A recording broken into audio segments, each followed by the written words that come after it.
And on the phone with me right now, I'm very pleased to say we have Mojo Juju. Hi, Mojo. Hi, how you doing? Fantastic. Thanks for having a chat with us today. Oh, you're very welcome. We are celebrating your third studio album, coming up, the Native Tongue album, and and you'll be playing at the Imperial Hotel tomorrow night at the brewery. That's right. Fantastic. They say your new album, like it's said to be quite emotional. I mean, I've been doing a bit of research and it's very interesting, your story. But they say your album's it's emotional, political, brutal, and relentlessly real. There sounds like a big message happening there. What's going on? I don't know. I think I was just ready to, address some things that I felt wanted to talk about, and I think the timing was just right, and I don't know, everything fell into place, and I had a fair bit to say. Yeah. Well, I've noticed throughout the album, like you're talking about the history and the things that happened, and your feelings to them quite often. So it's like, I guess your journey, it's really about is it mainly about your early days in your life? No, I guess it's like there's a little bit of that. It's sort of about my experience from my childhood through to adulthood as a queer person of colour and someone of a mixed race background, being First Nations and also second generation.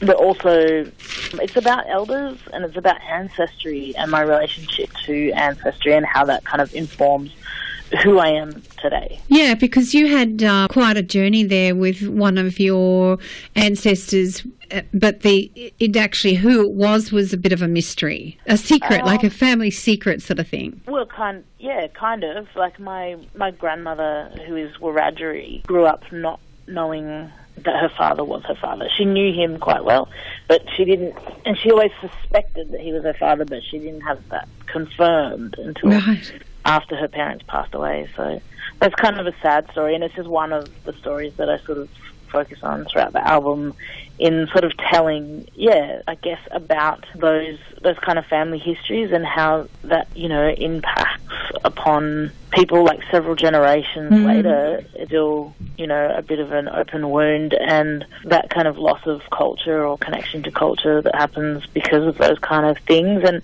just, the politics that are so tied to identity. So you're doing a bit of a catch-up. A bit of a catch-up. On culture, on your culture sort of thing.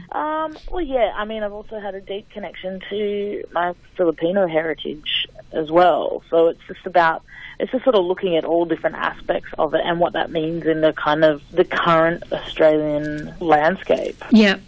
Well, it seemed like the heart of the album did seem to be a lot about family, which is beautiful, and that must be pretty special for you to be able to put, to have the means of the creative means of getting it out there. Yeah, it's nice to be able to kind of process all of that through, something like, through an art form that I'm passionate about, but also something that's my career and my job, so I get to do that.